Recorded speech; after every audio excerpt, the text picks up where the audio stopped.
H3PO4 same এটার মতো। H3PO4 এ ফসফরাসের জারণ সংখ্যা কত?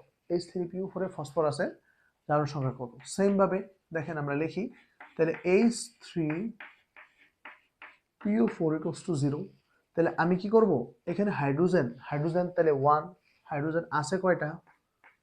3টা, প্লাস আপনি বের করবেন ফসফরাস, তাহলে X ধরেন। আর অক্সিজেন হচ্ছে -2 ইন্টু অক্সিজেন আছে কয়টা? 4টা। ঠিক আছে, এবার হিসাব করেন, তাহলে এখানে থাকতেছে হচ্ছে 3 প্লাস x, আর এখানে যদি ওইটা মাইনাসে লাগবো আমরা, মাইনাসের 4 দোকানে 8 = 0।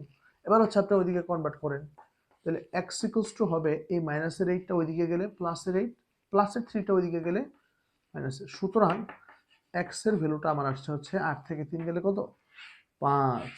তাহলে H3PO4 এ ফসফরাসের জারণ সংখ্যা হচ্ছে কত? 5। বুঝতে পারছেন?